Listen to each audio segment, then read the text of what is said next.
J'aimerais qu'on avance. Je ne sais pas si vous n'avez pas de commentaires. J'aimerais qu'on parle un peu de Chakib Khalil, parce qu'on en parle beaucoup. Alors, c'est qui, si vous pouviez nous faire un portrait, je le demande à vous, c'est qui Chakib Khalil?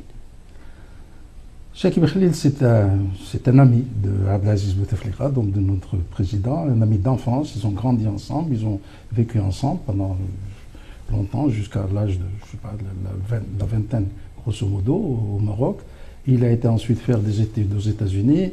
Il est revenu dans les années 70 pour passer 4 ou 5 ans en Algérie. Puis il est reparti à nouveau aux États-Unis et il en est revenu en 1999. En 1999, il a été appelé par son ami d'enfance, donc Abdelaziz Bouteflika, qui venait d'être proposé comme qui venait de se faire élire président de la République. Et c'est au mois de septembre 1999, Bouteflika a été élu en avril. Donc. En septembre 1999, à l'occasion de la réunion de l'Assemblée générale des Nations Unies, Bouteflika avait été assisté à la conférence et il a appelé son copain qui était là et il lui a dit voilà, est-ce que ça t'intéresse de venir rejoindre l'équipe? Il l'a pris d'abord comme conseiller à la présidence avant de le nommer, puisqu'il a constitué son premier gouvernement, qu'en 2000, je crois que c'était en janvier ou février, quand il a constitué son gouvernement, il l'a mis comme ministre à ce moment-là. Bon, je voudrais quand même signaler au passage que Chakib Khalil a négocié sa venue à la Sonatrach et il a demandé à Abdelaziz Bouteflika de prendre en charge ses cotisations. Il lui restait un certain nombre d'années de cotisations, j'en sais rien, au sein de la Banque mondiale pour bénéficier d'une retraite entière. Et Bouteflika a dit OK, il a donc pris à la charge de l'Algérie ce complément. Bon, c'est un détail au passage que je voulais signaler. Et ceci étant,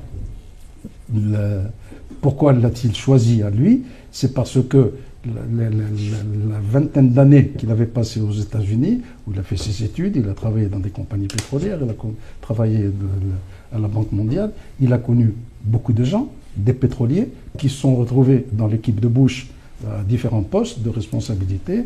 Il a connu pas mal de gens et par conséquent, c'était un candidat idéal pour lui pour créer un canal de communication avec la Maison-Blanche. Hein. Il doit être protégé par la Maison-Blanche. Ça, c'est l'aspect politique et la présentation de l'homme par la perception relationnelle. Moi, je le présente, si vous me permettez, juste même pas une minute, je le présente par sa politique. Chakib est venu à une époque où il fallait amplifier l'extraversion de l'économie algérienne. C'est lui qui a piloté, avec beaucoup d'autres Algériens et beaucoup d'autres compétences algériennes, le plan valide, le plan de valorisation des hydrocarbures. Et ce plan-là a conduit à créer une capacité. Vous connaissez la chaîne du GNL, d'Arze et de Skikda, à ramener à peu près autour de 29-30 milliards de mètres cubes les installations. C'est-à-dire amplifier par tous les moyens l'extraversion, c'est-à-dire exporter, parce que tout simplement la perception de ces gens-là, quand on dirigeait son attaque à une époque ou à une autre époque, c'est l'intérêt, le marché utile, ce n'est pas l'Algérie, c'est l'Europe. Je défie tous les dirigeants de son attaque qui me montrent un seul document que la perception des intérêts de l'Algérie se fasse en Algérie, elle se fasse à l'extérieur, elle ne se fasse pas en Algérie.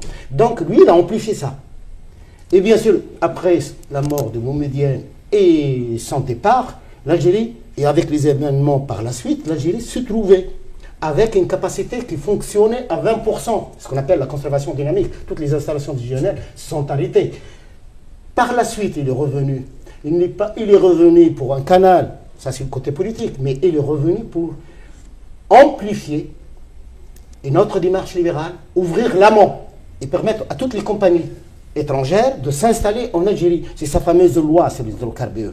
Et donc c'est un homme d'une politique libérale et bien sûr... Est-ce que donc si je le suis bien, vous n'êtes pas d'accord? Non, je ne suis pas d'accord. Le secteur pétrolier était déjà ouvert. Il y a eu la loi qui a été faite en 1986, qui a été reprise ensuite en 91 par Rosalie, quand il était le Premier ministre. Et ces deux lois, celle de 86 et de 91, avaient déjà ouvert le secteur pétrolier aux compagnies étrangères.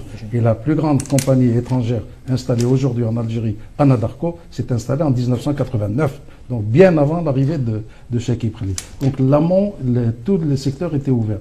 La politique de Chakib Khalil a consisté à mettre en application la doctrine de George Bush en Algérie. Et la doctrine de George Bush, elle a été établie dès les premiers mois de la présidence de Bush à travers un comité qu'ils ont appelé le NEPD aux États-Unis, où ils ont établi donc toute une politique qui consistait à s'installer partout où c'était possible et revenir au système des concessions, c'est-à-dire le système 51%. Des années 50-60. Même pas 51%, c'est la prise en main, le système de concessions. Vous êtes propriétaire du sol et du sous-sol. Parce que le système qui existait en Algérie, c'est qu'une compagnie, quand elle travaille, elle est propriétaire de sa production. Elle a produit 5 millions, 10 millions, peu importe le chiffre, ça lui appartient. Mais elle n'a pas la propriété des réserves. Le système de concession, vous avez la propriété des réserves. Donc l'État disparaît là-dedans. Et c'était ça la politique de Bush, et c'est ça la politique qui est venue instaurer Cheikh Ibrahim en Algérie. Oui. En continuant sur ça. Donc on voit que la corruption, finalement, ce n'est pas une simple histoire d'enrichissement personnel. La corruption, c'est quasiment l'abandon des intérêts nationaux. Ah ben, il y a eu ça aussi, bien sûr. Et quand on voit la trajectoire, en partant de Cheikh Ibrahim, on voit que c'est aujourd'hui, avec la dernière révision de la loi sur les hydrocarbures, qu'on aboutit à la finalisation du plan. On a eu l'exemple avec BRC. BRC, c'est une compagnie soi-disant mixte, algéro-américaine. Et qu'est devenu BRC? C'était une courroie de transmission des contrats confiés par les Algériens à BRC, que ce soit la Sonatrach, ses filiales, ou même le ministère de la Défense, le ministère de l'Intérieur, et toute une série d'organismes qui ont sous-traité à BRC. BRC transmettait ça à sa société mère Brown & Root, qui faisait le boulot et qui encaissait, comme vous le savez, ça a été dénoncé par les journaux algériens, des surfacturations de 600 et 700%, avec en plus le fait d'être aux premières loges dans le développement du pays et dans le contrôle de l'armée algérienne. C'est ça ce que faisait BRC. Évidemment, derrière, il y avait la CIA, etc., qui a utilisé BRC. Donc c'était effectivement la souveraineté du pays qui était en cause. Juste, puis je reviens vers vous là. Parce que je vous ai demandé les chiffres, vous m'avez dit, je ne sais pas, vous dites dans votre lettre au général Toufiq Oummedienne, vous dites 200 millions, c'est ridicule. Est-ce que vous pouvez nous citer